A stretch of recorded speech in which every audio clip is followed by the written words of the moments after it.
Hello વિદ્યાર્થી મિત્રો, આપ સૌનું આપણી આ યુટ્યુબ ચેનલ પર હાર્દિક સ્વાગત છે।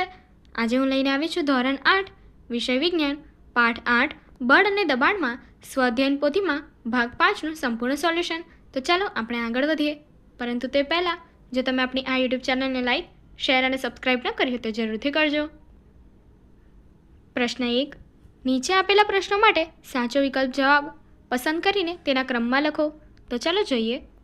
પહેલું, સમાન મૂલ્યના અને વિરુદ્ધ દિશામાં લાગતા બળનું પરિણામી બળ કેટલું હોય છે? જવાબ છે સી, 0। બીજું, ધક્કો અથવા ખેંચાણને શું કહે છે? જવાબ છે એ, બળ। ત્રીજું, બળદ દ્વારા ગાડું ખેંચવાની ક્રિયા કયા બળનું ઉદાહરણ છે? જવાબ છે એ, સ્નાયુ બળ। ચોથું, ગબડતા દડાની દિશા બદલવા માટે કયા બળનો ઉપયોગ થાય છે? જવાબ છે એ, સ્નાયુ બળ। પાંચમું, શિલ્પાબેન સ્કૂટરને બ્રેક લગાવી સિગ્નલ પર વાહન થોભાવે છે, તો સ્કૂટર પર કઈ અસર લાગુ પડશે? જવાબ છે બી, બળ વડે પદાર્થની અવસ્થામાં ફેરફાર થાય છે। પ્રશ્ન 2, તફાવત આપો। અહીં આપણને સંપર્ક બળ અને બિન સંપર્ક બળ વચ્ચેનો ભેદ આપવાનો છે, એટલે કે તફાવત આપવાનો છે। તો ચાલો જોઈએ। સંપર્ક બળમાં પહેલો પોઈન્ટ, કોઈ પદાર્થ પર બળ લગાવવા માટે બળ લગાવનાર અને પદાર્થ વચ્ચે સીધો સંપર્ક જરૂરી હોય તેને સંપર્ક બળ કહે છે।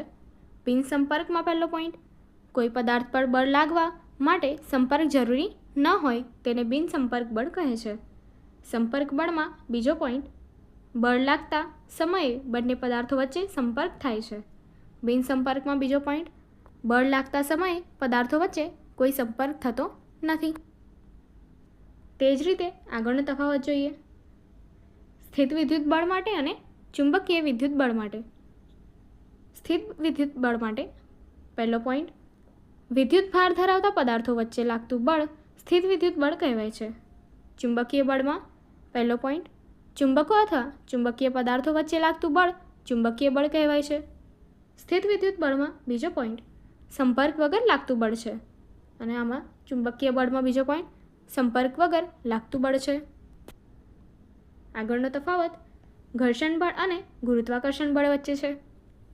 ઘર્ષણ બળમાં પહેલો પોઈન્ટ, બે પદાર્થોની સપાટી એકબીજાને સ્પર્શે ત્યારે ગતિને વિરોધ કરતું બળ ઘર્ષણ બળ કહેવાય છે, અને તેમાં બીજો પોઈન્ટ સંપર્ક બળ છે। ગુરુત્વાકર્ષણ બળમાં પહેલો પોઈન્ટ, બે પદાર્થ વચ્ચે દ્રવ્યમાનને કારણે લાગતું આકર્ષણ બળ ગુરુત્વાકર્ષણ બળ કહેવાય છે, અને તે બિન સંપર્ક બળ છે। આગળ પ્રશ્ન 3, માંગ્યા મુજબ જવાબ આપો। પહેલો પ્રશ્ન, ચોમાસાની ઋતુમાં અવારનવાર વીજળી પડવાની ઘટના કેમ જોવા મળે છે? જવાબ, ચોમાસાની ઋતુમાં વાદળોમાં પાણીના ટીપાં, બરફના કણો અને તીવ્ર હવાના પ્રવાહને કારણે સ્થિત વિદ્યુત ભારોનો સંગ્રહ થાય છે। વાદળોમાં ધન અને ઋણ વિદ્યુત ભારો અલગ અલગ થઈ જાય છે। જ્યારે વાદળો અને ધરતી વચ્ચે વિદ્યુત ભારનો તફાવત ઘણો વધે છે, ત્યારે અચાનક વિદ્યુત વિસર્જન થાય છે, જેને વીજળી પડવી કહે છે। પ્રશ્ન 2, કાપવા તથા કાણા પાડવા માટેના ઓજારની ધાર એટલે કે અણી તીક્ષ્ણ શા માટે હોય છે? જવાબ, ઓજારોની ધાર તીક્ષ્ણ રાખવાથી ક્ષેત્રફળ ઘટી જાય છે, તેથી ઓછા કળથી પણ વધુ દબાણ ઉત્પન્ન કરી શકાય છે। પરિણામે કાપવાનું તથા કાણા પાડવાનું કામ સરળતાથી થઈ શકે છે। પ્રશ્ન 3, મેગ્લેવ ટ્રેન પાટાથી સહેજ ઉપર રહી કેવી રીતે ચાલી શકે છે? જવાબ, મેગ્લેવ ટ્રેનમાં ચુંબકીય બળનો ઉપયોગ થાય છે। ટ્રેન અને પાટા બંનેમાં શક્તિશાળી ઇલેક્ટ્રોમેગ્નેટ લગાવવામાં આવે છે। સમાન ધ્રુવના કારણે ટ્રેન અને પાટા વચ્ચે અપાકર્ષણ બળ ઉત્પન્ન થાય છે, જેના કારણે ટ્રેન પાટાને સ્પર્શ કર્યા વગર સહેજ ઉપર ઊભી રહે છે। ઘર્ષણ ન હોવાના કારણે મેગ્લેવ ટ્રેન ખૂબ જ ઝડપથી અને સ્મૂથ રીતે ચાલી શકે છે। પ્રશ્ન 4, સ્કૂલ બેગના હેન્ડલના પટ્ટા પહોળા કેમ રાખવામાં આવે છે? જવાબ, સ્કૂલ બેગના હેન્ડલના પટ્ટા પહોળા રાખવામાં આવે છે કારણ કે પટ્ટા પહોળા હોવાથી સપાટી વિસ્તાર વધે છે। સપાટી વિસ્તાર વધવાથી ખભા પર લાગતું દબાણ ઓછું થાય છે, જેથી બેગ ઉઠાવતી વખતે દુખાવો થતો નથી અને બેગ આરામથી વહન કરી શકાય છે। તેથી સ્કૂલ બેગના હેન્ડલના પટ્ટા પહોળા રાખવામાં આવે છે। પ્રશ્ન 5, એટીએમના દરવાજા પર પુલ અને પુશ કેમ લખવામાં આવે છે? જવાબ, એટીએમના દરવાજા પર પુશ અને પુલ લખવામાં આવે છે કારણ કે દરવાજો ખોલવા માટે યોગ્ય દિશામાં બળ લગાવવું જરૂરી હોય છે. જો ખોટી દિશામાં બળ લગાવવામાં આવે તો દરવાજો ખુલતો નથી. પુશ લખેલું હોય ત્યારે દરવાજાને ધક્કો મારવો પડે છે અને પુલ લખેલું હોય ત્યારે દરવાજાને ખેંચવો પડે છે.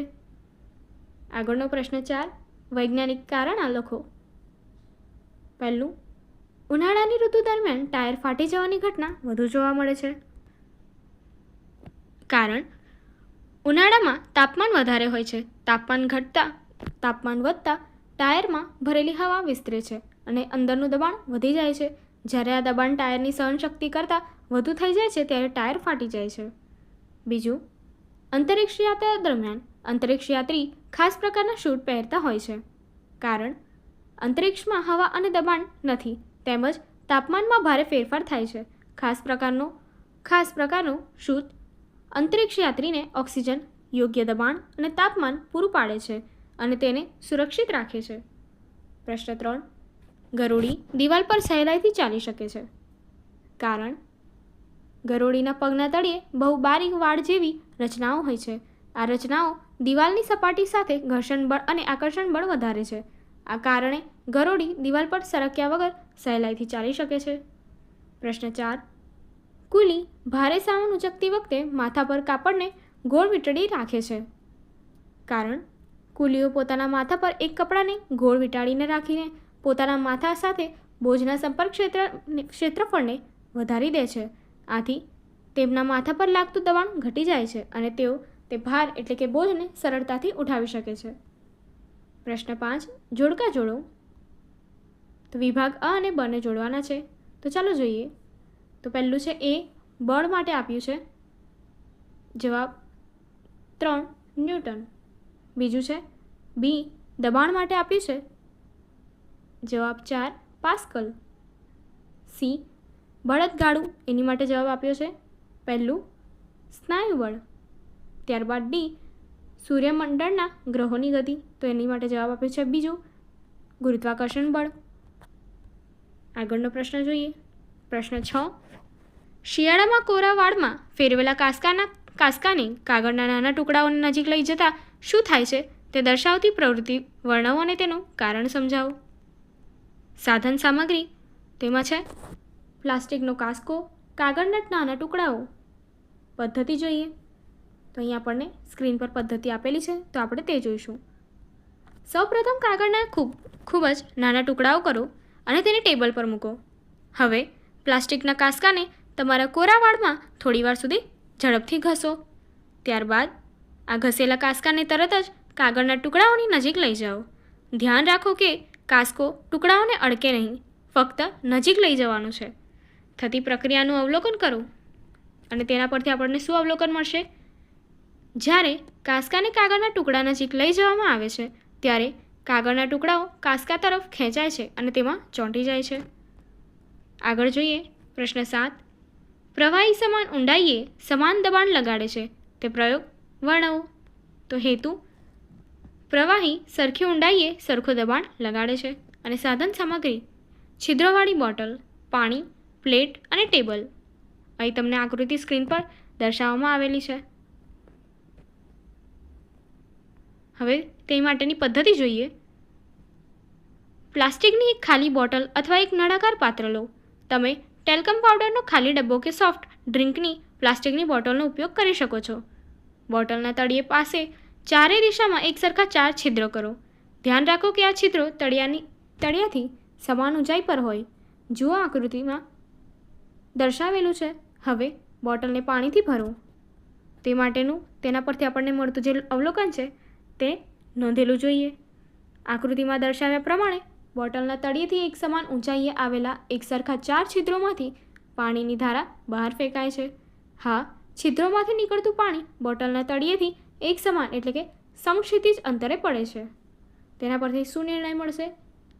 ચારેય છિદ્રોમાંથી બહાર આવતું પાણી બોટલના તળિયેથી એક સમાન સમક્ષિતિજ અંતરે પડે છે, જે દર્શાવે છે કે પાણીની ખુલ્લી સપાટીથી એક સરખી ઊંડાઈએ પાણી એક સરખું દબાણ લગાડે છે. આગળ પ્રશ્ન 8 જોઈએ.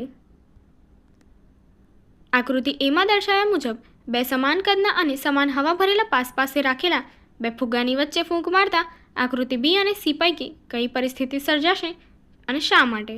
તો અહીં તમને આકૃતિ આપી દીધી છે. તો ચાલો જોઈએ. ફુગ્ગાની વચ્ચે ફૂંક મારતા આકૃતિ બી જેવી પરિસ્થિતિ સર્જાશે. એટલે કે બંને ફુગ્ગા એકબીજાથી તરફ નજીક આવશે, કારણ કે ફુગ્ગાની વચ્ચે ફૂંક મારવાથી ત્યાંથી હવા ઝડપથી વધે છે. હવાની ઝડપ વધવાથી વચ્ચેનો હવા ચાપ ઓછો થાય છે, જ્યારે ફુગ્ગાની બહારની બાજુએ હવા ચાપ વધારે રહે છે. બહારના વધારે હવા ચાપ કારણે બંને ફુગ્ગા એકબીજાની તરફ દબાઈને નજીક આવે છે. પ્રશ્ન 9. એક પ્લાસ્ટિકની બોટલમાં પાણી ભરેલી હવાચુસ્ત ઢાંકણ વડે બંધ કરો. ઢાંકણની ઉપરની બાજુ અને બોટલની નીચેની બાજુ છિદ્ર કરો. હવે ઢાંકણનું છિદ્ર આંગળી વડે બંધ કરો. શું થાય છે તેનું અવલોકન કરો અને તેની પાછળના કારણની નોંધ કરો. તો ચાલો જોઈએ. તો પ્રવૃત્તિ આપી છે બોટલ અને હવાનું દબાણ. પદ્ધતિ જોઈએ. પાણી ભરેલી બંધ બોટલમાં ઉપર ઢાંકણ પર અને નીચે છિદ્ર કરો. જ્યારે ઉપરનું છિદ્ર આંગળીથી બંધ કરો છો ત્યારે અવલોકન કરો. તેના પરથી આપણને શું અવલોકન મળશે? ઢાંકણનું છિદ્ર બંધ કરતાં નીચેના છિદ્રમાંથી પાણી વહેતું અટકી જાય છે. જેવું છિદ્ર ખોલો, પાણી બહાર આવવા લાગે છે. કારણ છિદ્ર બંધ હોય ત્યારે બોટલની અંદર હવા જઈ શકતી નથી, તેથી અંદર હવાનું દબાણ ઓછું હોય છે.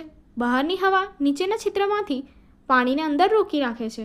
છિદ્ર ખુલ્લું હોય ત્યારે ઉપરથી હવા દાખલ થઈ પાણી પર દબાણ કરે છે. આગળ પ્રશ્ન 10. આકૃતિમાં દર્શાવ્યા મુજબ ગોઠવણી કરી શું થશે તેનું અવલોકન કરો અને તેની પાછળના કારણોની નોંધ કરો. તો ચાલો જોઈએ. પ્રવૃત્તિ મીણબત્તી અને ગ્લાસનો પ્રયોગ. અવલોકન.